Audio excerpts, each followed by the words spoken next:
This week on Cosmic Sponge, we dive into Shag Harbor. In 1967, witnesses saw a UFO seemingly crash into the waters off the coast of Nova Scotia. When Navy divers were dispatched to investigate, did they find evidence of otherworldly visitation, or did they just come up all wet? If you can take the punishment, stick around. We have a good one for you.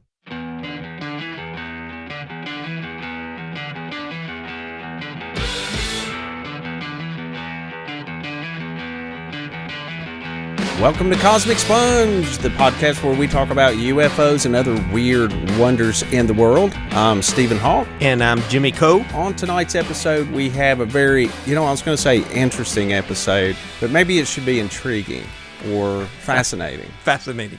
There you go. Fascinating. We have a very fascinating episode planned for tonight. But first, Jimmy, what have you seen in the news this week? Well, apparently... So we have a list of words, listeners, that we are not supposed to use, and we've used quite a few of them already. So anyway, not apparently. What's another word for apparently? Evidently. Evidently. Can we say that? Doesn't sound as good, but sure. Evidently, UFO conspiracy theorists have apparently spotted a crater on the dwarf planet of Ceres that is housing some alien craft large enough to basically house an entire invasion force, I guess. I don't know. Wow. Yeah, I'm looking at the photo here. What I'm looking at looks like a really bad picture of the surface of the moon. Now, Ceres, is that one of the... It's a dwarf planet. Is that one of the asteroids? It's the largest one in the asteroid belt, apparently, right? Apparently, I did it again. It is undoubtedly. One of the largest. That's not as good as apparently. Well, we'll just use it instead. But yeah, it's pretty neat. I know it plays a big part in the, what's that series on Amazon Prime, the real good science fiction series based on the book? Yeah, The Expanse. The Expanse, right. And that was, I've read all the books, nearly all the books. They're like maybe the last one or two I haven't read and watched the series. But series plays a big part in that. It's been hollowed out and spun up, as they call it, to create some artificial gravity inside. So it's pretty neat. But someone has seen a starship or a spaceship or some type of alien technology in one of the craters, is what you're telling me right now. Yeah, looking at the photo, it absolutely looks like either the world's largest piece of that corn pop, that corn candy. You get candy corn? Candy corn. Yeah. It's either like the world's largest candy corn or it's a spaceship. Wow. Pretty neat. Who's making that claim or who's saying that? Conspiracy theorist is all they say. Or it very well could be just these newspaper folks making it up just to sell some papers. I don't know. Well, no doubt our secret space force is sending ships there now to investigate what's going on. I mean, for all we know, it's a U.S. Space Force ship there already. That's what they've spotted. Yeah, I've actually got somebody here, Scott C. Waring. He said that once the masses find out about the UFO, the likes of Elon Musk and his SpaceX will be headed straight there. There you go. And then we won't have to question it anymore. We'll have answers. Well, that was an interesting story. It's a slow week for UFOs this week. I mean, that was an unnerving story. Well, sorry, George. All right, one thing I meant to do at the top of the show is I have a little correction. We had a listener, which we invite to do whenever you get a fact wrong. We invite listeners, of course, to email us and let us know. In episode 4, that is the History of UFOs Declassified Part 2, around the 1 hour mark, Jimmy had brought up something about air traffic control filters that started filtering down UFOs. Less UFO radars came up because of new filtering technology. I mentioned that the reason that is a direct result of Japanese airliner 1628. And I said that the event happened in 1976. The event happened in 1986.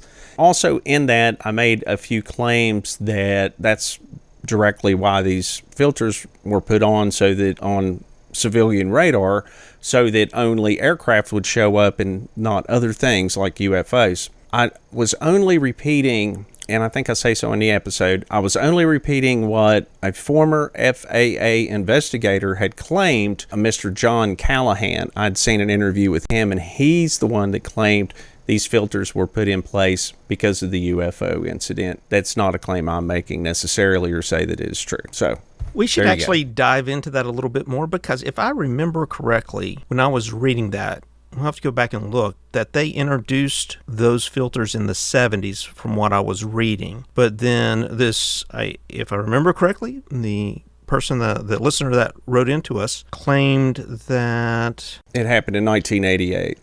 Yeah, like those filters were not introduced until later. So we should probably do like a full episode on radars and filters, and I think that'd be fun. And yeah, you've been talking about that. I'm waiting to put it on the schedule. You just tell me when. Yeah, I need to get like an executive from the Raytheon Corporation so that we can interview him. Call me. Right. Well, anyway, listener, thank you for emailing us and pointing that out. And also, I put a little disclaimer at the beginning of that episode because we get downloads on and on. I mean, we get a ton of downloads, and it's not just our latest episodes. We've been getting a lot of downloads from the older episodes as well, which is great. And that's awesome. And also, if you recall, Jimmy and I did a deep dive on that very case in episode 9. That was 2 episodes ago. So we did a deep dive on that one, and I'm pretty sure we got all the dates and facts correct on that one. So. But if we did not, please let us know, and we will immediately correct them. That's one thing we want to try to do here is stand on facts, and this is the second instance whenever maybe you shouldn't get your facts from a UFO documentary. we are doing this like week by week, and we're running at it pretty fast. Right. And I drink when we're doing this stuff. So come on, folks, we're going to get stuff wrong, but we do want to hear from you, and we want to know when we get them wrong, so we can, we want to start a conversation that drives to the facts, not away from them. Yeah, exactly. And write into the show for anything like that, any kind of suggestions or whatever. So we really appreciate that. And I appreciate the listener that took the time out of his busy schedule. I'm sure it's a pretty long email, and I appreciate you taking the time to point that out. And he also had some good things to say about the show as well, so that was cool. But yeah, for sure, we're doing all of our research in 1 week, so that's not always conducive to getting it exactly right on every front. And then truthfully, that had nothing to do with research. That one was, you mentioned something about the filtering, and I just remembered seeing that John Callahan interview spurred that idea, and I'm just trying to go from memory. I mean, I'd heard about the case, but I hadn't read about it for a long time. Yeah. Anyway, that's where that came from. Apologize for that.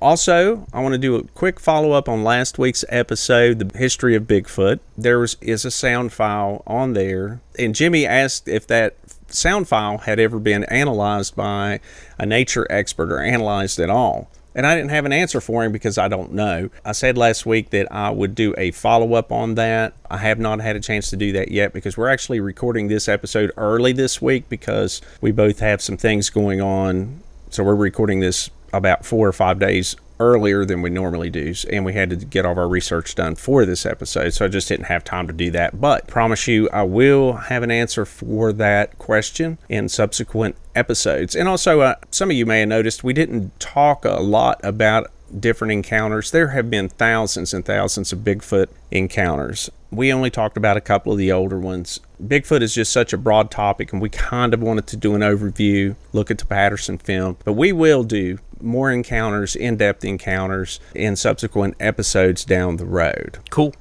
Can't wait. The Bigfoots. So you found the UFO on the moon, or on Sirius, right? I think NASA found it, and then Scott Waring was able to decipher a spaceship in the pixels of that. This is going to be another face on Mars, I'm afraid.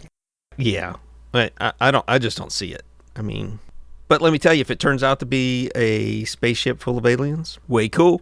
Maybe way cool, maybe way uncool. Yeah, it could be Independence Day, huh? I don't know. If the aliens wanted to destroy us, it seems like they'd have done it by now. Yeah, I mean, all they got to do is tow an asteroid, in an impact path. And that's all they got to do is sit back, just a little popcorn. Yeah, nudge a couple of asteroids and, stage an extinction event. Yeah, just sleep well tonight, folks. So that's what I got, a spaceship full of Independence Day aliens that are coming here to kill us with asteroids. Hell yeah. I finally listened to that Joe Rogan podcast that you told me about, the one with Jacques Vallée and James Fox. Yeah, what'd you think? I really liked it. It was very informative. They talked about so much stuff on there. First of all, Jacques Vallée, we've talked about him on the podcast many times. He's been in the UFO field since the 60s. He's a young man. He was an associate of J. Allen Hynek from Project Blue Book, and he's been deep into this subject for many years. He's very smart. He's a true scientist, a computer scientist. And then also on the podcast is James Fox, and that is the filmmaker who made the most recent movie was Phenomenon. It's an excellent UFO film. I urge you to watch it. It's one thing that inspired Jimmy and I to start this podcast. I mean, we both found that film to be very compelling. But James Fox also made one called I Know What I Saw and Out of the Blue, and I think he's made one other. He said 4 on the podcast, but he may be talking about the I Know What I Saw Part 2, where he does the press club. So that could be it. Do you know of any other that he's made? I was going to say E.T., but then I remembered Spielberg did that. Yeah, that's right. So anyway, James Fox, he constructs a really good narrative of the history of UFOs. It's very good. It's very well done. There is a scene in the movie where they talk about the UFO flap of 1952. And if you recall, listeners, back to episode 4, the history of UFOs Declassified Part 2 that Jimmy and I did, we talk about this incident as well. The 2 F-94 Scorpion jets were scrambled from an air base in Delaware. And when they first showed up, the UFOs disappeared and they were sent back. And the second time they were there, 4 of the UFOs surrounded a William Patterson, one of the pilots. He was saying, "What should I do?" Now, that's how they left it in the movie, and that's what I've always heard. But according to Jacques Vallée, one of those airplanes fired on one of the UFOs and actually knocked some debris off of it. That's according to Jacques Vallée. And apparently... You did it again. I did. Evidently... Jacques Vallée and James Fox, they had a little bit of a back and forth about whether to include that in the movie or not. James Fox makes a point to say he tries to keep it as believable as possible. That's why he didn't do some of the abduction stuff. For instance, he interviewed Travis Walton, went out to the site where that whole incident took place. Ultimately, he chose not to include any of the abduction things because he wants this UFO movie to be very approachable for the average person. And I think it is. He does mention Roswell, but doesn't really go way down that conspiracy path about crashed UFOs and things like that. He does have Jesse Marcel interview from 1980 on the show, and he has the boy who was an assistant to General Ramey. He has those on the movie, implying that it was a UFO crash, but that's as far as he takes it. He's definitely a believer, though. He talks a lot more about what he does believe in with UFOs and things on that podcast. So I found it fascinating. Several times on this podcast, I've said, where has Jacques Vallée got that UFO debris? Well, he talks about that in that podcast as well. He said there were 2 different crashes in South America, one in Brazil and one in Argentina, that had witnesses that saw, one of them, he said, exploded, and then all the debris fell down in the mountains of Argentina. That's where he acquired his debris. And he can go down there because he knows the people involved with it and can gather up more debris if he wants it. He says it's hard to acquire, though, and that's in the movie as well, where he takes it to Stanford and has it examined. So anyway, don't want to talk too much about the movie. Tonight's episode is not about the Phenomenon film or Jacques Vallée or James Fox, but if you like listening to podcasts, which we hope you do, when you finish this one up this week, maybe go on Spotify and download that episode. Unfortunately, Joe Rogan's podcast is a Spotify exclusive, so you do have to go through Spotify to hear it. But it's a good one. It's worth a listen. It's long. It's about 3.5 hours, maybe more. Yeah, and it's free, so you don't have to pay for it. You just get Spotify and download it, and that's right. Off you go. Jimmy, do you have anything else? Nope. I think that's it. Okay, before we get off onto tonight's main topic, I just want to remind everyone to please rate and review our podcast. If you like what you hear, please give us 5 stars and write a brief review. It bumps us up in the standings. The more reviews we have, especially positive reviews, and it'll make it easier for other people to find the show. So on to tonight's topic. What we're going to be talking about is the Shag Harbor incident that occurred off the coast of Nova Scotia in 1967. And Jimmy, I think you've done all the legwork on this one. So how about giving us a rundown of this incident? My legs are getting really muscular.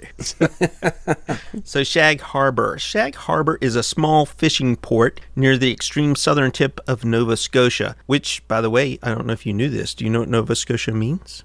It's New Scotland. Shag Harbor is I almost said the word. Shag Harbor is, so I'm told. Yeah, baby, yeah.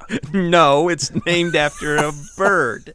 Oh, that's no fun. It's some kind of waterfowl. So that's what I'm told. So, or so I have read. yeah, and Nova Scotia is one of the 3 maritime provinces located on the eastern coast of Canada, the other 2 being New Brunswick and Prince Edward Island. So we're going to go back in time to October 4th, 1967. For all of our listeners out there that are over 112, you'll know what that was. So we have October the 4th. It was a new moon. So basically less than 1% of the moon was showing. Very dark night. Very dark night. Werewolves were at their lowest strength at that point. Does that have any relevance to tonight's story? None at all that I know of. But, we could always introduce one later. It was a clear night, stars in the sky, and we're really going to start with our first witness who called the local authorities. His name was Laurie Wickens. Him and 4 of his friends were driving through the village of Shag Harbor on Highway 3 a few minutes after 11 o'clock. In the sky, in front of their car, they observed a large object flashing 4 sequential lights descending at a modest rate at about a 45-degree angle toward the harbor. They believed that based on what they were seeing, that it was more than likely going to hit the water, and they thought it was a plane. Laurie's got his 4 friends in the car with him, so they have a choice to make here, thinking that this plane is going to crash down into the harbor. And after they go over this hill where they lose sight of it for a short period of time, when they gain sight of it again, it's actually in the water, and it's floating on top of the water. They go down to a Irish moss factory. I didn't know what an Irish moss factory was. Do you know what that is? It's a type of algae that they used to collect. I don't know that they do it anymore. They probably do. They collect it and they use it in products. I want to ask you one quick question, Sure. just to back up just a hair. Did the witnesses say what the object looked like while it was floating in the water? They get back to that a little bit later in the story, Okay. but yeah, there is some mention about what different people saw, and there's some interesting stuff there as well. But we'll go back to where they're at this Irish moss factory, and they're viewing this thing, and they have a choice to make, right? They think a plane has landed in the water, and it's like, what do we do now? One, they can drive 10 miles back to the Barrington Passage. That's where the police station was. They call it the Royal Canadian Mounted Police, the RCMP. Or they can go to a payphone, and they choose the second, and they go to a payphone, and they call the constable, and they get a hold of Warbecky. It's Corporal Warbecky. I don't have a first name. Basically say, look, there's something down in the water. Something crashed into the water. And Warbecky's first thing is talking to this 18-year-old kid. Have you been drinking? Yeah, I've heard that before. They thought it was a prank. Right. So it's like, no, I haven't been drinking. So he decides he's going to call. Did he say rinking like that? Rinking. I've been rinking. No, I haven't been rinking. I mean drinking. I've been rinking. Tea. Yeah, have you been drinking? And he's like, no, I haven't been drinking. And so he decides he's going to call 2 of his constables who are out on patrol, a Ron O'Brien and a Ron Pond. But before he does that, he immediately gets another call from Mary Banks on Maggie Guerin's Point. Anybody who's been to Nova Scotia know exactly where Maggie Guerin's Point is. It's an area adjoining the Sound and Prospect Point.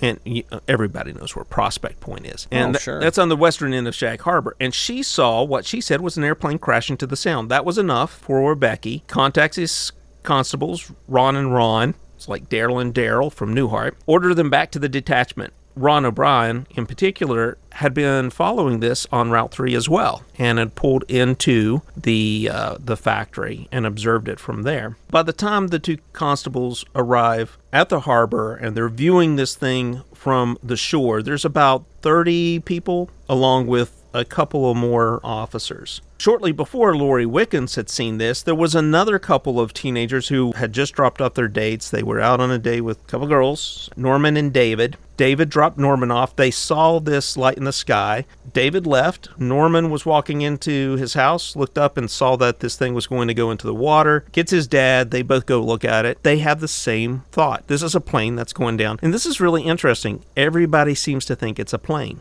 They see unknown lights, but for whatever reason, they're identifying it as a plane. I didn't see anywhere in any of the stories why they came to that conclusion. Here's something that I want to bring up. On the same night, at 7:15, there was Air Canada Flight 305 en route to Toronto while flying over Quebec at 3,658 miles from the Halifax International Airport. Air Canada First Officer Robert Ralph pointed out to Captain Pierre Charbonnet that there was something strange out the left side of the aircraft at 7:15. In his report, the captain reported an object tracking along on a parallel course a few miles away. He described it as a brilliantly lit rectangular object with a string of smaller lights trailing the object. At 7:19, the pilots noticed a sizable silent explosion near the large object. 2 minutes later, a second explosion occurred, which faded to a blue cloud around the object. It sounds very strange. Well, that's not the only light that was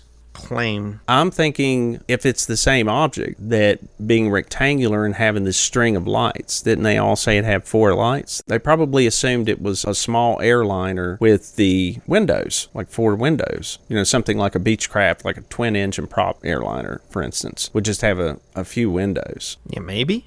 And I mean, first of all, it's dark night. We've already established that. And you saw this object coming into the water, you would probably just automatically assume it was an aircraft. I'd assume it's a UFO.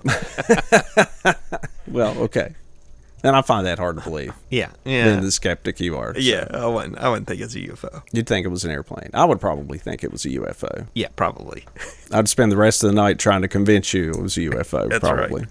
Put on this dive suit. Let's go check it out. So please continue your story. What we have now is we have the authorities are on alert. They know that something has gone down into the harbor. So what do? They call the local Coast Guard. I have a note here that says multiple witnesses reported hearing a whistling sound like a bomb. And I guess like a, you know. Yeah.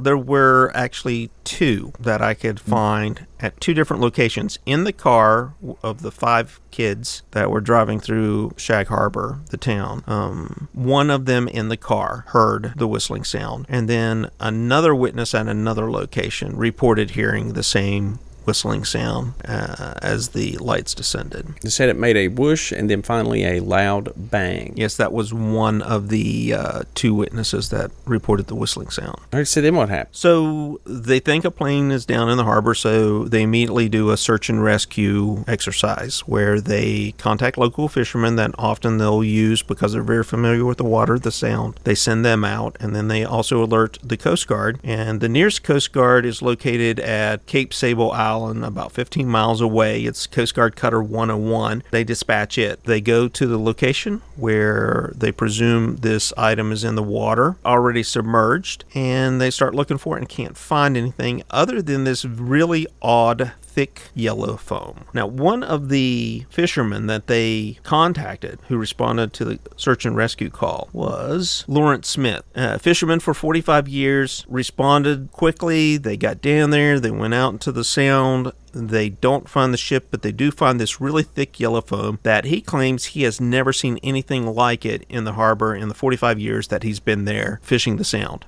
By the time the Coast Guard cutter arrives, the foam is dispersed. It's no longer there, and they don't find anything. While they're out doing their search, the police office is calling the local military and civilian forces up and down the East Coast, making sure that they have no planes missing and that everything is hunky-dory. So they get the all clear. We have no planes missing. Everything's fine. And about 3 o'clock in the morning, they call off the search. But the story doesn't end there. And, I missed one thing.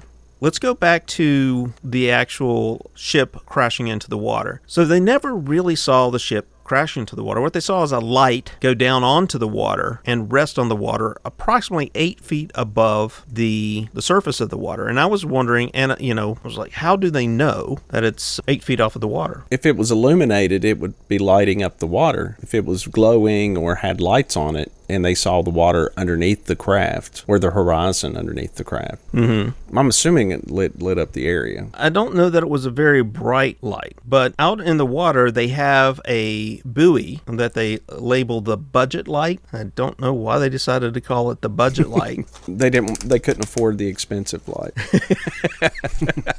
But they don't have a lot of money there. I mean, there's only 500 people there. It's only so much tax money you can get out of these people to put budgets out into the water. Buoys out in the water. So they're all budget buoys. Anyway, this particular budget buoy has a particular height to it. That's how they could decide how high it was off of the water, about 8 feet off the water based on the height of this buoy. And they could see its light nearby and do some quick estimates from the shore. So what we have so far, everyone there, we had several witnesses, had assumed that an aircraft had crashed. Within about 15 minutes, there was 2 RCMP officers arrived at the scene. They contacted the Rescue Coordination Center in Halifax to advise them of the situation and ask if any aircraft were missing. Before any attempt at rescue could be made, the flying object, with lights still showing, started to sink and disappeared from view. A rescue mission was quickly assembled. Within half an hour of the crash, local fishing boats went out to the crash site in the waters of the Gulf of Maine off Shag Harbor to look for survivors.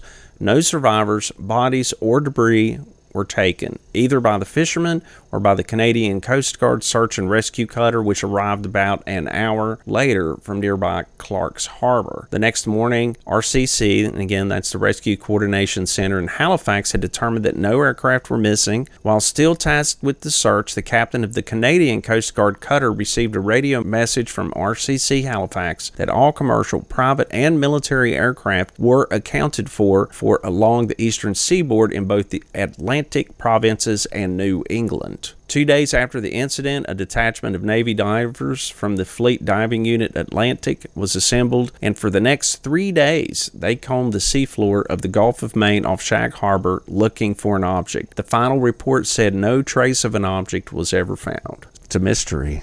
But does the story stop there? Let me run something by you real quick. Something I ran across when I was doing some research on this. I did notice that, again, we're bringing up episode 4, the history of UFOs declassified part 2. In that report, we discuss the Condon Committee, which was put together at the University of Colorado to do a 2-year study of the UFO phenomenon. They looked at older cases, they looked at photographic evidence. Another thing they did as this 2-year study was going on, that started in 1966 and ran until 1968, they actively investigated UFO reports, and they investigated this report. Now, the Condon report is about 1,496 pages. So I did a little digging. If you find this document online, you can find this on page 562. What's the size of the font? Because if it's big font, like, 72-point font, I got time to read that. But if it's little font, like 8-point font. Right. Well, anyway, I looked this thing up. In the Condon report, it is case number 34, and they just call it North Atlantic. Fall of 1967. The investigator was, and they just put Levine. But I looked up who this Levine guy was, and he was an electrical engineer, a Dr. Norman Levine, that was just one of the active investigators on the Condon Committee. I couldn't find any real details about this individual. I have any idea of how he leaned one way or the other as far as his beliefs in UFOs. The abstract is information obtained in telephone interviews of officers of Canadian Naval Maritime Command and the RCMP indicated that an object bearing several colored lights glided with a whistling noise into the sea. Search by boats and divers found no debris or wreckage. On the basis of a report from James Lorenzen from APRO, project investigators telephoned several sources in the area. A watch officer at the Naval Maritime Command stated that reports indicated that an object about 60 feet long with 4 lights on it had gone whistling into the sea. It flashed when it hit, and a white light remained on the water afterwards. He stated that the original report had come from 2 teenagers and that the Navy was searching for wreckage. No aircraft were reported missing in the area. He mentioned also that sightings had been reported throughout the year. A corporal for the RCMP stated that the first report had come from 5 young people, 15 to 20 years old, who, while driving near the shore, had seen 3 or 4 yellow lights in a horizontal pattern comparable in size to a fair-sized aircraft, descending at about a 45-degree angle toward the water. The witnesses had lost sight of the object for about 10 seconds while passing a small hill. Then they saw a single white light on the water about where they estimated the object should have gone in. They observed the light while they drove on about a quarter of a mile and then reported the incident to the RCMP detachment. 2 officers arrived 15 minutes later. Let me just do this. They found only patches of foam. Let's see, 2 rowboat, Coast Guard boat, 6 fishing boats were also on the scene. They found only patches of foam 30 to 40 yards wide that the fishermen thought was not normal tide foam, and the tide was ebbing and the white light had appeared to drift within it. Oh, and it had a sulfur smell. I hadn't anything on this report with that. The site was presumed impact was in between an island and mainland, about 200 and 300 yards offshore. Apparently, no one actually saw anything enter the water. However, 2 young women driving on the island reported that a horizontal pattern of 3 lights had tilted and descended, and then a yellow light had appeared on the water. Another witness about 2 miles from the site saw a horizontal line of 3 red-orange lights descending at aircraft speed with a whistling sound like a falling bomb.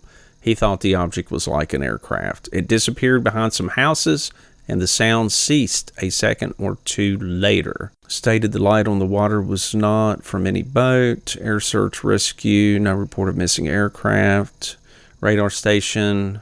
An RCAF radar station nearby reported no Canadian or U.S. air operations in the area at the time, nor any unusual radar object at all. The night was clear and moonless. A search by Navy divers during the days immediately following the sighting disclosed nothing relevant.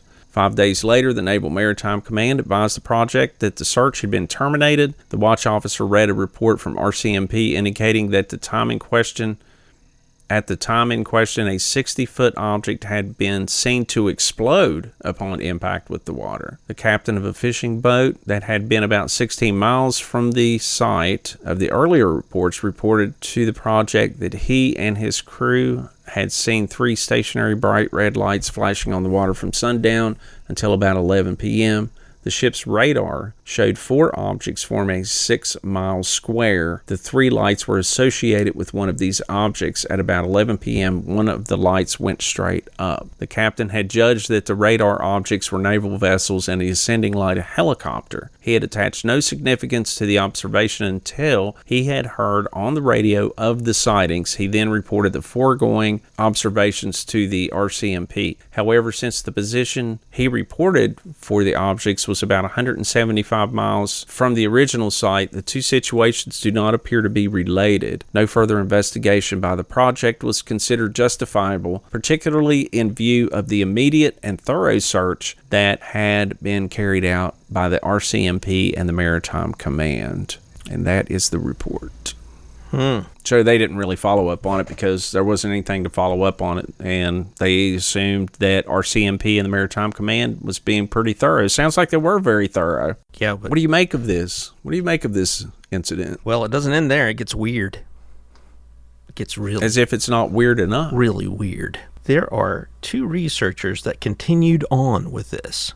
One is Don Ledger, and the other is Chris Stiles. They eventually wrote a book called Dark Object. So they continue to research. They find one individual who was with a couple of friends burning a boat. I guess there was a boat that was, they were young, and they were burning a boat that was on the shore. And while they were doing that, one of them was a photographer and caught a 5-minute time lapse of something in the sky that night. That's pretty odd. Now, whether or not it was the object, couldn't say. I think the location in the sky, it probably wasn't, but there was some odd stuff that it captured in that 5-minute time lapse. And it's the only thing that was captured in the sky by photograph that night. So a little bit of something of interest there. They continue on to do research and claim that they have several military personnel who have come forward to them, but not gone on the record, and said that there was a UFO under the water that navigated from Shag Harbor to the north and was joined by a second USO underwater. It went from UFO to USO, Right. is what you're saying. Yeah. Unidentified submersible. Object. Yeah. Throw the object in there because it was. It was an object. It was actually two of them. And it went to a base to the north under the water, a couple miles offshore. And the base it went to was, let me look at the name of it here. Now, this is all according to that same book. Yeah, the same book of these two men who continued doing research on Shag Harbor through the years. Shelbourne. So there's a place to the north called Government Point. And off of that, located at Government Point, is CFS Shelbourne. It is a joint United States-Canadian base. At the time that this was going on, everyone was told in the area that they were doing oceanic research. So they're studying the ocean basically for the purposes of naval reasons. Submersibles in terms of subs or ships like that. But what they were really doing, they were monitoring a grid that we had jointly worked on to put out using microphones out into the ocean so that it could detect heavy metal shells, basically subs. Trying to detect Soviet submarines. Exactly. Now, a Soviet sub actually enters the story. They get a flotilla of Navy ships out there. They know where these things are underneath because they can see it with the grid. I mean, it's only 2 miles offshore. It's really close to the beginning of the grid. They can see all of this stuff. They send divers down, and the divers see, I guess they see aliens down there repairing the ship. They don't go record saying. They said, I won't say any more. I just saw something strange. The Navy diver who came forward to these two researchers said, I saw something down there that wasn't of this earth. One ship was helping repair the other ship. When all of this activity started going on with the Navy and with this Russian sub coming in, both ships left, went back down south to the harbor of Maine, and then shot off into the night sky. How about that? Yeah. I don't quite know what to make of that. I want to go back to your two witnesses that were burning a boat. Yeah. They captured some time-lapse photography of the ship going down. Where is that? Have you seen it? Yeah, I saw it. It's Wilford Eisner was the photographer. He has a 5-minute exposure. There is a documentary where you can see it on Shag Harbor, and I'll get that included. There's a YouTube video that you can see the entire documentary on Shag Harbor, and that's where it comes from. I'm pretty sure, though, that given the location in the sky, it differed significantly from the other eyewitnesses, so the thought is that didn't capture. So I understand, a USO that apparently was damaged, maybe the one that the airliner saw the explosion, crashes in the Shag Harbor, floats, or I guess one of the lights or part of it floats on top of the water for a moment. It sinks under the water. Coast Guard arrives, the divers go down. But it's already somehow left. On sonar, they track it north. Under the water, another USO shows up, helps repair the first USO. That's my understanding of the story. And after it's repaired, they both take off, leave by going out of the water and shooting off into space or something. Yeah, that's essentially it. Interesting. Well, also fascinating. Maybe not interesting. I don't think it's interesting at all. Very fascinating. You do have that now, as I'm apt to do. I usually run over to a couple of skeptical sites, and I went over to Skeptoid with Brian Dunning, and Brian has a different take on the entire Shag Harbor incident. What he did is he went back to the original eyewitnesses' accounts at that time, mostly the ones that were done for the local paper. Based on those reports, you don't get any of these sequential lights. You just have lights in the sky, and no claim that it was an airplane or anything like that is his contention. And that could have been anything from a meteor coming down into the water or flares. I've heard of the flare theory. Right. Like a drunk guy doing flares at night, and everybody gets involved, and he's like, oh, I better keep my mouth shut about this. I was out here eating my tuna sandwich, drinking my beers, minding my own business, shooting off my flares in the middle of the night, and now I'm in trouble with somebody. I've caused all this stir, all this mess. It's like, yeah, I'm just going to hide my flare gun under my couch, and I'm not going to say anything to anybody. What day did this happen? Wednesday, October 4th. Okay, so on October 7th, I have an article from the Chronicle Herald, Halifax, Nova Scotia. Yep. In it, they basically talk about the things we did, no explanation, and things like that. Here is Wednesday about 11 p.m. This is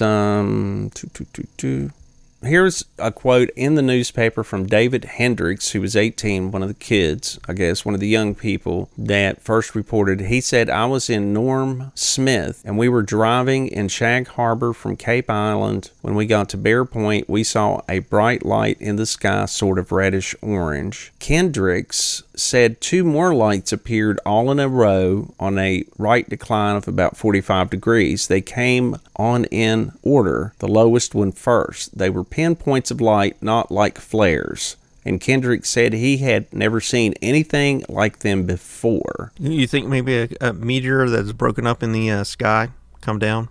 That sounds really plausible. Lauren Wiggins, 19, and 4 other young people also made a sighting from a car but a few miles away. Wiggins said he saw 4 lights in a row over Woods Harbor and thought they were yellow and white in color.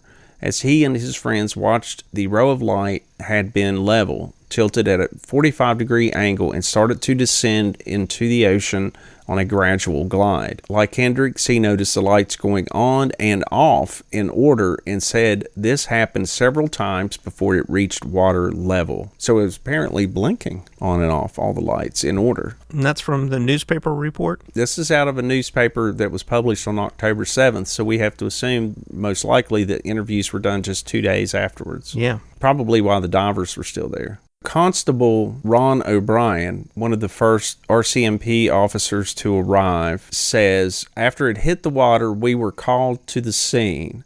I saw a light floating on the water about a half-mile offshore. It was being carried out to sea by the tide and disappeared before we could get a boat to it.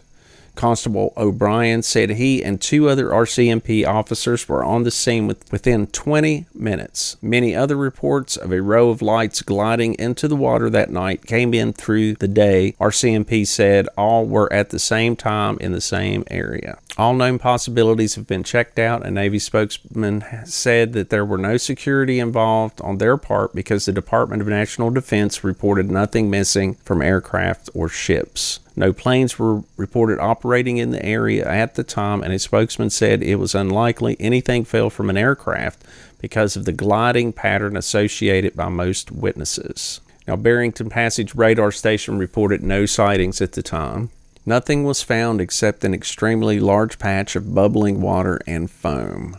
Captain Bradford Shand, Shag Harbor, said he thought the strange foam, at least 80 feet wide, was yellowish in color, and said that while he passed through the area every day while fishing, he had never seen anything like it before. Yep. So they had like 7 divers on the it said Navy divers from the HMCS Granby began investigations Friday at noon and searched to dusk in the water ranging from 30 to 65 feet.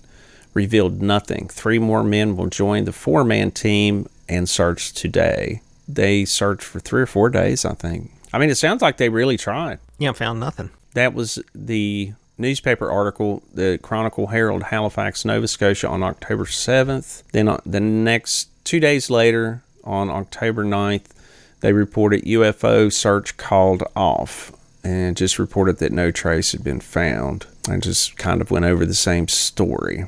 Here's one from October 12th that says second UFO reported seen in Shelburne. The second UFO sighting within a week in Shelburne area was reported last night. Lachlan Cameron Woods Harbor told the Chronicle Herald that about 10 p.m. Wednesday night, he and his wife Lorraine, daughter Lula, and his brother Havelock Cameron and his wife Brenda noticed 6 bright red lights measuring from end light to end light about 55 to 60 feet at an altitude of between 500 and 600 feet, about 1/2 mile north of the sighting made last Wednesday night. Here's another one. Captain Leo Howard Mercy of the fishing vessel MV Nickerson had picked up 4 anomalous objects on radar, after which the entire crew had seen a formation of 4 bright lights in the sky. What to make of that? Now, here on October 13th, the very next day, Shelburne's UFO secret war machine from U.S. is the headline. Leading Canadian scientists are wondering if Shelburne County UFOs are secret new war machines, and they believe the United States Defense Department may know the answer. The theory was advanced yesterday by Arcadia University professor Rupert McNeil, and it received backing from Toronto aerospace research scientist and UFO expert Professor R.C. Tennyson. So see, mystery abounds with this. The Shag Harbor is the Roswell of Canada, eh? Hey. Yeah. That magnetic grid that they have under the water, by the way, is called the MAD. It's a magnetic anomaly detection grid for detecting holes and placing them on a grid, sort of like an underwater radar. Yeah, the military loves their acronyms. They're mad about it. See what I did there? This Professor McNeil, he's one of the type of skeptics that always think mystery UFOs are prototype supercraft, secret U.S. aircraft always. Well, let's which be I am fair. certain that some Yeah. UFOs, some sightings of UFOs have been that. Yeah, some of those craft that we build look pretty weird. Well, I mean, if you're thinking about it, they look weird given how long they've been hidden before we even know that they're about in the sky. I mean, this triangular-shaped craft, I mean, we got a lot of triangular-shaped bombers and stuff. But then when we look at a lot of reports from many years ago, and then nothing with that technology has ever emerged. You look at UFO reports from the 40s and the 50s and the 60s, that technology, being able to hover and zip around and no means of propulsion, all the UFO sightings, I think that somehow that technology would be in use today if it existed 50 years ago or 60 or 70 years ago. Here's another article that sort of countermanded what the Professor McNeil was saying. It says Department of National Defense has no knowledge of any secret experiment going on in the United States or elsewhere that would explain the Shelburne UFO, a spokesman said yesterday. So really what we have here at the end of the day is a lot of different sightings over Nova Scotia that culminate at 11:20 Atlantic time. Okay, here's another question I have for you. I was just thinking about this. Does anybody there ever sleep? I mean, it's the middle of the night. People go to bed. I mean, everybody's seeing this thing. It was a bunch of teenagers that, were out with their dates and hanging out. Well, there's other people too, like the Norman kid. He walked in and woke his dad up. Maybe his dad was already awake. Maybe people in Nova Scotia just don't sleep. Maybe. Anybody from Nova Scotia listening to this, let me know whether or not you guys have weird sleep patterns where you don't sleep until, like, I don't know, noon. But there's a lot of people seeing it, right? And we have a bunch of lights that go down into the water. Now, here's the part that's a little weird for me. They're seeing an object on the water. Now, whether they're really seeing an object or their brain is sort of like filling in blank spaces, and they see an object with a light on top of the water for some amount of time before it sinks below the surface is the way they perceive it. And then we have divers come in. They don't find anything. We have rescue craft come in. They don't find anything. And all we have is a bunch of lights falling into the ocean, and that's it. A lot of witnesses. And then we have, a lot of witnesses. So then we have, starting in 1993, years later, this new theory by two UFO researchers selling a book called Dark Object about two UFOs under the water navigating northward, and then the Navy getting involved, diving in that location up near Shelburne, a Russian sub getting involved, and then them going back down to the south and taking off. So we got two stories here. One being told that seems like there's a lot of plausible explanations for it, and then another one that seems, to me, a flight of fancy from some UFO researchers. Possibly. I mean, maybe they did run across some former Canadian naval officers or seamen that told them that story. Well, they claim that that's what happened, but nobody goes on the record with them. Not that I could find. I would really like for them to come on and explain it to me so that I could better understand it, because what I've seen so far, and certainly I could take more time to look into their side of the story, but what I've seen so far from that part of the story is not convincing. Let's just disregard that for now. Yeah. I agree with you that I haven't had ample time to look at that. Any other type of story that goes beyond the sightings and the search that apparently turned up nothing. I don't know anything about a USO, and I think I heard that story on Ancient Aliens or one of the Hangar One or one of the UFO shows on the History Channel or something. I'm sure that theory's been put forth on some documentary that I've seen at some point because I can remember hearing it. But when you don't have people coming on the record, maybe you find a couple of witnesses that were burning a boat. Maybe they go on the record. That's fine, but they didn't really report anything new other than they had some photographs. And I haven't seen these, but what do they look like? Do they look like anything? No. I mean, there's just lights in the sky. Now, it's a 5-minute exposure, and you can see the stars in the sky, and then you see some stationary lights in the sky, which means, the planet moves. So, you see so it could be anything. Could be anything. And then there's the UFO researchers. Maybe they're trying to do the best job they can, and then they come across these two witnesses or two people that say, yeah, we were there burning a boat. We never reported anything to the authorities, but I have these pictures. Yeah. Maybe they're being truthful, maybe they're not. I mean, I haven't read the book. I don't know how they substantiate that. Well, they do claim to have military personnel from CFS Shelburne that came on the record to them, told them the story, not on the record. And they just tell that story without any backup or provenance to the material they're providing. So it could be anybody. How do I know that they grabbed somebody who was actually a military officer that served at that location that hasn't been hit in a ayahuasca pipe? I don't know. Well, and I mean, I guess if they wanted to put some type of disclaimer there and say, well, this is an account I've heard from 2 people or 3 people who say they were in the Canadian Navy. This is their story. Well, you know what? If they are hitting the ayahuasca pipe, they actually could be connecting with multidimensional beings. They could be. That's a good point. It's a gateway drug. A gateway to another universe. It's a real gateway drug. Exactly. It's a Stargate drug. Interdimensional doorway.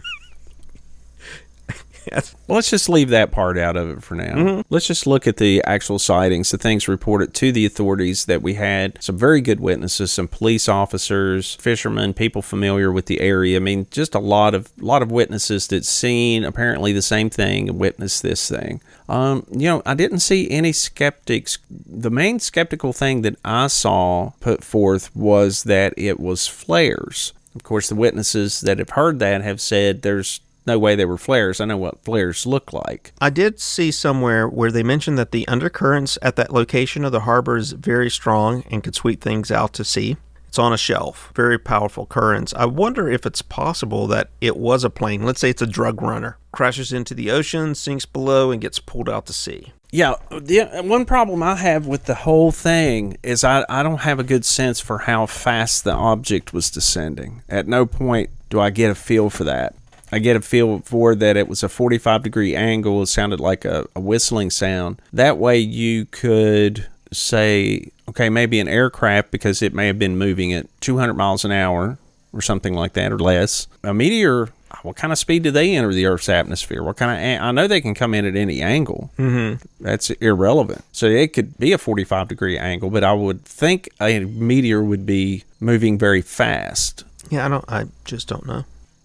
And then you also have the light that hovered on the water and the foam. I guess the foam could have been caused from a meteor coming down. Or it could be completely unrelated. Maybe that was the first time that foam ever showed up in that area. That's a good point, too. Could be unrelated, completely unrelated. That's true. Very coincidental, though. Agreed. And the fishermen said they've never seen anything like it before. They go out on that bay every single day to go fishing for their living. First time for everything. First time for everything. First time for a UFO to crash and leave yellow foam. I don't know. I mean, I can't make a judgment call on this. I find it a very strange episode. I think the witnesses look very credible. Did something unusual happened here? That's all you have. At the end of the day, all you have is the account. If you want to follow the other things, the unsubstantiated claims, I mean, that's fine. We can look at those things, but I'm seeing a pattern here. Yeah, I'm sure there's some other things that's been put forth too from other quote witnesses that remain anonymous. Yeah, I just what's the pattern you're seeing? The pattern is we don't get any answers. It's frustrating. You just see a bunch of people, witness something strange. If you take them at face value, certain things that the skeptics throw at it don't hold as much water as I'd want them to. Like in this case, I mean flares. Flares don't hover 8 feet off of the water and then slowly descend into the. At least I don't shoot flares off when I get drunk often. Or on water, because I don't have water nearby. I do eat tuna, get drunk, and sometimes if there were a flare gun, okay, I would shoot a flare gun if I had one too many drinks, just because I'm that kind of guy. I have attention deficit disorder, so I tend to just do things like that. But I have you ever shot a flare gun? I don't think I have. I haven't either. Come to think of it, I don't know I've ever been trained on them. I've seen them on boats. I think I had one on my boat when I owned one. I had a whole little emergency kit there. Next time we get together, we should get some beers and go shoot some flares. Well, I don't have it anymore. I sold my boat. I'll buy one. Not a boat. I'm not buying a boat. I'm not doing that. Come on, man. Buy a boat. I'll buy a flare gun. We go shoot some well, flares. here's one argument I have against the flare gun. Now, okay, maybe it was military flares, but they had established there were no aircraft in the area, including military, and it seems as if the military's being open about all that, right? The military, the civilians, there's no aircraft in the area, so that rules out any flares from them. And they obviously thought something really went down there, or they wouldn't have had those Navy divers there for 3 or 4 days. They wouldn't have had all those ships there. If the Navy knew that it was a USO going out into the north to meet another USO, why would they have done all that? For a big cover-up or what have you? Yeah, and if they didn't have any radar targets on that night, they didn't. They say they didn't, right? But then they send a dive ship down for 3 days. Well, that was based completely on the witness ID. That was based completely on the witnesses' testimonies. And it was a lot of witnesses there, solid witnesses that all saw the same thing, including police officers that saw it hovering. Something went in the water there that night. That's almost assured that something happened there. It's very strange. That could have been some kind of misinterpretation, bioluminescence on that foam or something. I don't know. It sounds to me as if the Canadian military got these reports, something went down there. Maybe they're still thinking it's an aircraft or a Soviet airplane, which they wouldn't know about. Some type of Soviet stealth craft or satellite or something. So that they put a big effort into trying to find out what did go into the water. That's obvious. And we're told nothing was found. And I'm sure there's another conspiracy thing out there that they found a crashed UFO under the water and pulled it up and nobody saw it somehow. I'm sure there's a book about that out there somewhere too. Probably, but I haven't seen it. That somebody found, those witnesses that wouldn't come forward. Yeah, I really wish they would come forward. And I just can't trust you if you're not going to come onto the record, my friend. Onto the record. So I don't know that that's the truth. And forgive me, listeners, if that angers you. Well, but it just seems ripe for a crashed UFO and conspiracy that it was a big government cover-up, the Canadian government cover-up. But can you rule it out? Yeah. Who's the skeptic now? The whole time the divers were there, they would have been viewed all around by all of I'm sure they were being watched 24/7 by curious people on this little village. There's 500 people in this village when something like that ever happened. Yeah, so there is a little bit there to that part of the story. They claim, some of the locals who were observing them claim that they brought something up and did load it into a military vehicle. Really? Okay. And maybe they call it. Maybe I'm wrong. They called it Old Sid, I think. It was. You're a little bit more familiar with military equipment, but there was something they called Old Sid, which was a deuce, something like that. Talking about like a deuce and a half truck. Yeah, something like that. That's a 2.5 ton United States Army truck. Canada may have had some too. Yeah, does it look like a van, or is it bigger than that? One guy said it was a van, another guy said it was Old Sid, which he said was this military vehicle. Anyway, when questioned, the divers said that they were indicators, metallic indicators that they put on the seafloor so that they can know where they are, use them as directional markers. What they pulled up out of the water, the locals who saw it said it was twisted, sharp metal, and they said, I don't think that's, dive markers. Really? Mm-hmm. Huh. That's interesting and fascinating. So, I mean, there's other pieces to the story that come in, but they come in well after the initial sighting, or at least that seems to be the case. Well, sometimes that's the way these things go. Things are revealed many years later. This is one of those frustrating ones for me, just because there's just not enough information to sink your teeth into it, and there's too much speculation for my sensibilities. Part of me wants to check into that dark object book, but another part of me, honestly, guys, I don't want to give you any money. I don't know why, but maybe I should just bite the bullet and read it. Well, at the end of the day, okay, here we are at the end of the day, at the end of this episode. What's your thoughts now that you've done some research on Shag Harbor, you've learned about this incident? What's that leave you with? I think it's more likely than not that something descended from the sky into the harbor. Okay, so the one thing that gets me hung up is that whole thing that it was floating on the water before it sunk below it. I mean, a meteor won't do that. Meteor is my favorite thing to say this thing was, but it's that floating on top of the water that kills it for me. So I'll say something descended, crashed into or landed on the surface of the water and then sunk below it, but I don't know what it is. Yeah, well, I don't think any of us know what it is. And I'm not willing to say.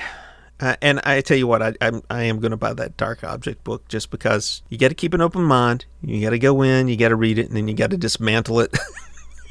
Or maybe it changes your mind. You got to keep an open mind. That's true. For me, I think that something happened there. There's just too many good, solid witnesses. I don't quite know what to make of the hovering object above the water. And, looking at it after what you've told me about some of the islanders or the locals, seeing the divers bring a few objects up that look like twisted metal, maybe they did find something and decided to keep it secret. An early drone program, maybe? One thing we know something went in the water. It was witnessed by quite a few people, and the military did have an interest in it because they had divers there for 4 days, 3 or 4 days. 2.5 days.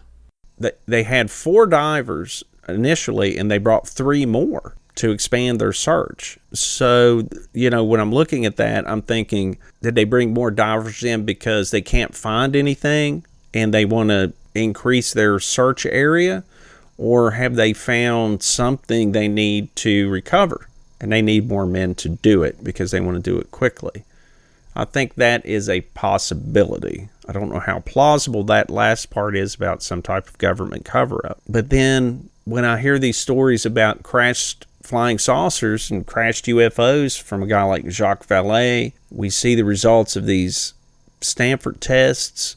They have these strange isotopes that wouldn't necessarily, if something were to be manufactured for that, no one seems to know why it would be manufactured with those isotopes.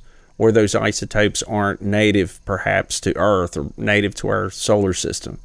I'm not quite sure what that means. But they have these unusual isotopes that nobody seems to know why would somebody manufacture this metal. We don't know what it would do to do that. And so if that's the truth, if someone in Argentina saw one explode and there's debris everywhere, someone in Brazil saw one crash and they recovered some debris, I guess if that is all true, UFOs or flying saucers are not infallible and go down and crash from time to time. And then I have to ask myself, what was that sighting by the Air Canada Flight 305? That they said they saw explosions or something hit the object. That sounds like a meteor to me. I mean, is that... Yeah, a meteor. But you have a good point. It maybe these UFOs are using my old mechanic. Because, let me tell you. Isn't that the guy that forgot to put the oil drain plug back into the bottom of your van or something one time and my Civic drove away with no oil in it? Yeah. Locked the engine up in about 30 seconds. Yep, it wasn't pretty. had to get a new engine for that car.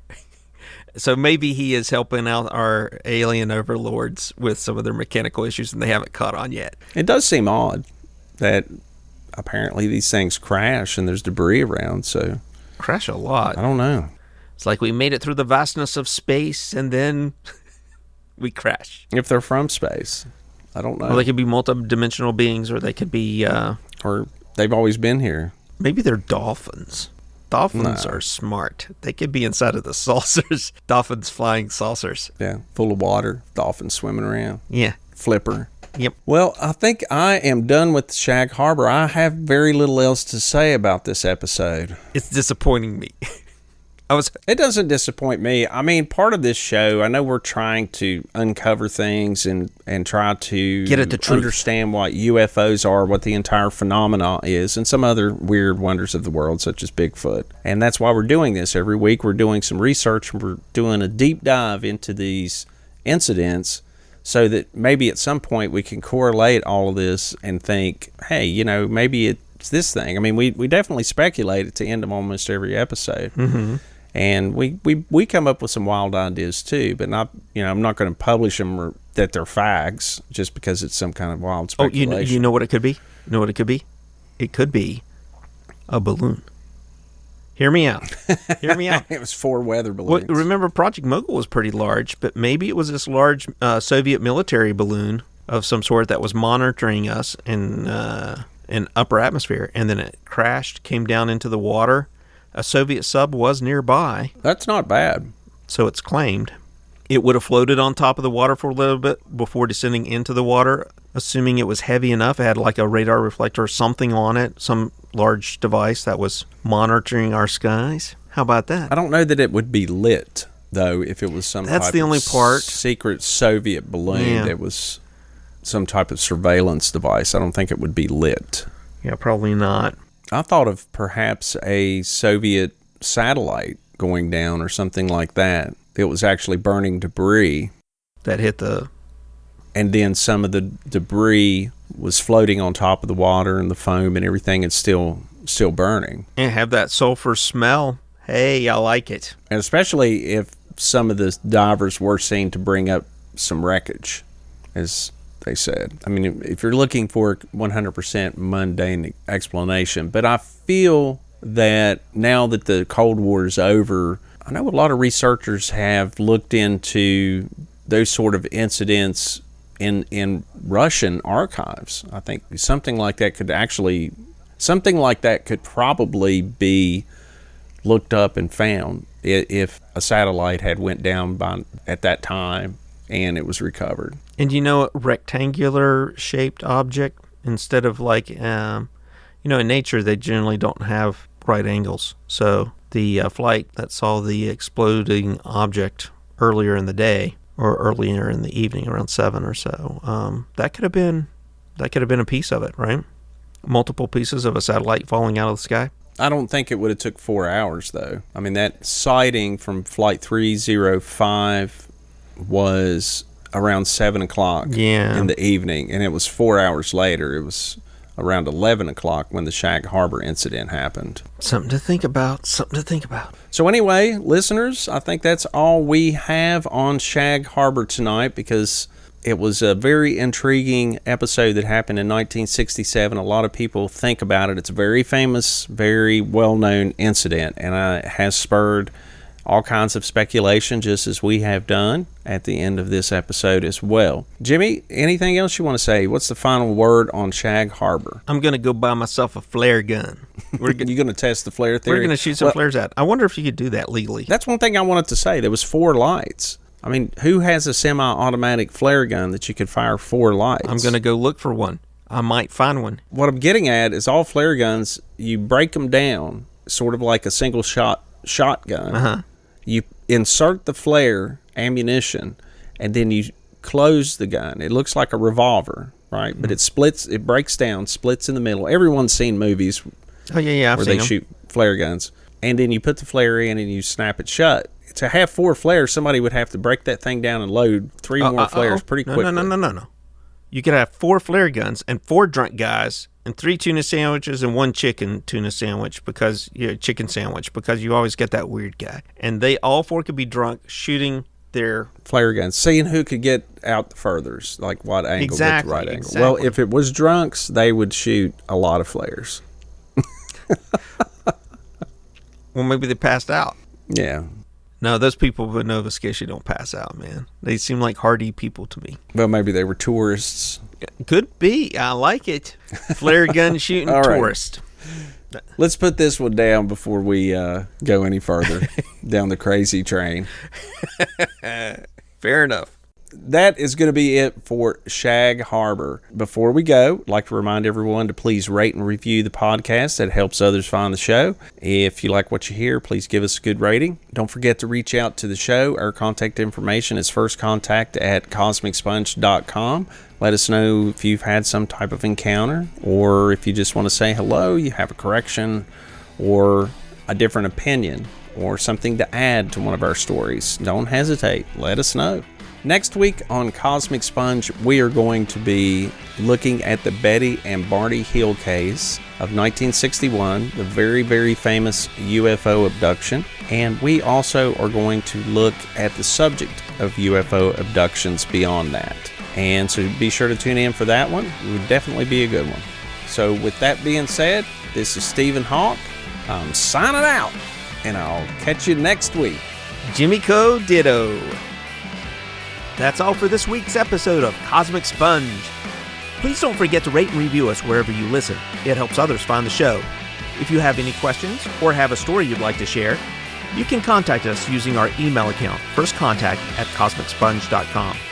Thanks again for listening, and we'll see you next week.